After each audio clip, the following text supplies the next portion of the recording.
En me baladant sur YouTube récemment, je suis tombé sur cette vidéo. Hello, and welcome to Channel One, a new way of consuming, reporting, and thinking about the news. But no one was recorded saying what we're all saying.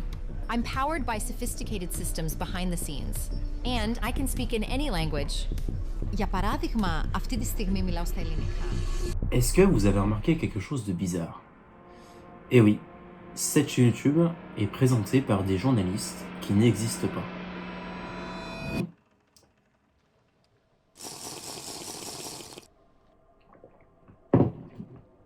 Alors, cette émission s'appelle Channel One, et c'est une démo qui a été présentée sur la chaîne de ChatGPT.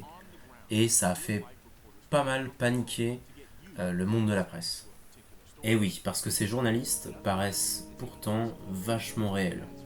Regardez tous les défauts sur leur peau, sur les rides, etc., qui font qu'ils paraissent réalistes. Mention spéciale pour ce journaliste, où j'ai toujours un doute si c'est un humain qui s'est incrusté parmi les IA. Le but de ce programme, mis en public en décembre 2023, vise à ce que chaque utilisateur choisisse son expérience de la presse. Et il peut donc choisir les thèmes qui l'intéressent. Donc, dans cette vidéo, on va voir ce qui provoque les phénomènes de peur autour de l'IA, ainsi que les phénomènes d'horreur qui se sont créés autour.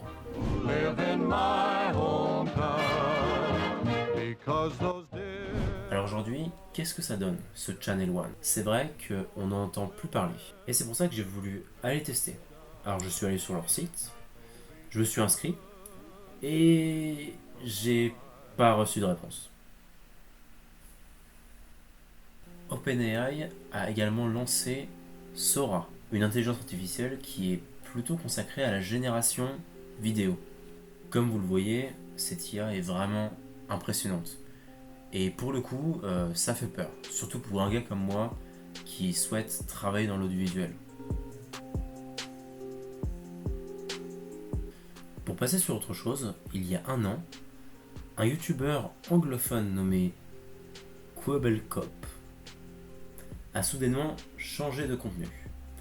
Ce youtubeur postait des vidéos de gaming un peu comme Squeezie à l'époque, mais il a brutalement changé son contenu.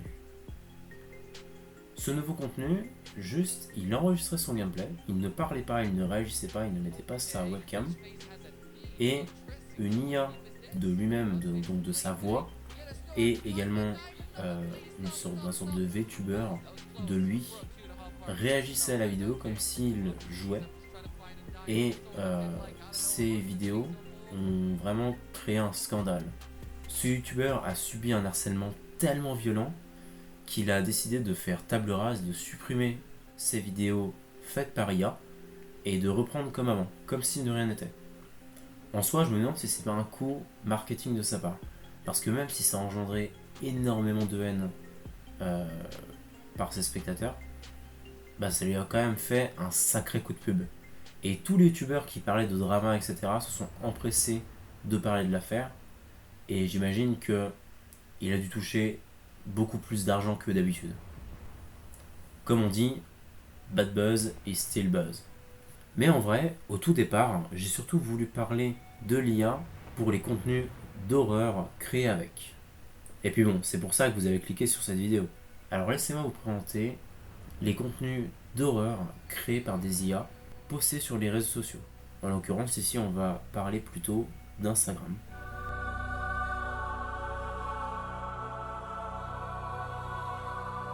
Peut-être que ça vous est déjà arrivé de tomber sur du contenu fait par IA en scrollant sur les réseaux. Ce fut mon cas. L'IA est en soi beaucoup utilisée pour du contenu comique, comme celui-ci par exemple. J'ai regardé vers le bas et j'ai lâché un cri d'horreur. J'avais bouffé mes couilles. Comment j'avais fait pour confondre mes couilles avec des M&M's? Ça va pas être le sujet de la vidéo, mais j'avoue que je trouve ça hilarant.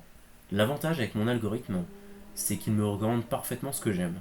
Il me recommande par exemple des vidéos sur l'audiovisuel, des vidéos sur du montage, mais surtout des vidéos d'horreur. Et parmi ces vidéos d'horreur, on a des vidéos générées par IA, que j'ai découvert il y a pas longtemps. Donc j'ai décidé de les mettre dans un dossier spécifique et de la sortir spécialement pour cette vidéo. Donc on va en analyser quelques-unes. Alors on peut commencer par cette vidéo qui est la plus simple que j'ai vue. On peut remarquer qu'elle joue sur des monstres complètement déformés et bizarrement générés, qui attaquent un groupe d'humains qui a l'air paniqué. Et tout cela sur un fond sonore assez bizarre. Mais en soi, je trouve cette vidéo un peu soft. C'est juste un aperçu pour vous de ce qui peut être fait. Là maintenant, on va basculer dans un contenu plus horrifique et beaucoup plus sombre. Ok, là on bascule dans autre chose. La musique est simple, mais ce sont les visuels qui sont super dérangeants. On y voit des sortes de poupées qui ont l'air inspirées des Muppets, et leurs yeux bougent, se déforment, leur corps bouge étrangement, et l'on ressent un certain malaise.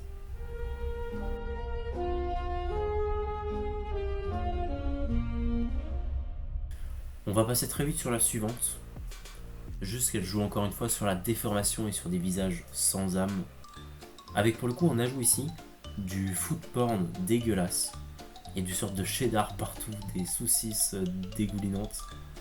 Ouah, cette phrase. Bref, je déteste cette esthétique, et en même temps j'adore. Et j'ai envie de faire une clé de bras à la musique que je trouve insupportable.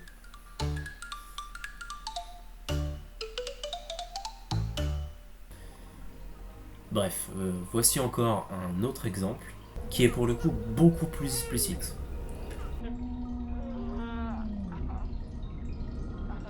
Je sais même pas si j'ai le droit de montrer ça sur internet, surtout sur YouTube. Mais ouais, cette vidéo est plutôt tournée sur la peur des monstres pendant notre enfance. Et je trouve cette vidéo vraiment efficace. Et enfin, j'ai gardé le meilleur pour la fin.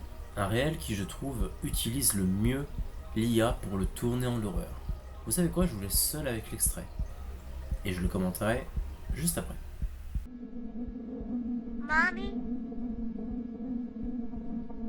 Did you clean your room? Yes.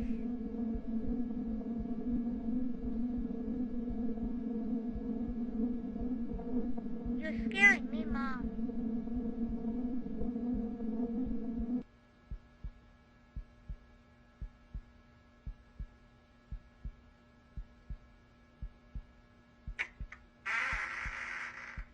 Dad, where's Mommy?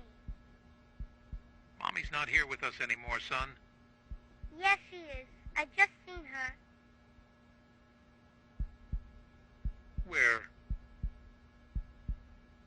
In the hallway, she asked if I cleaned up my room.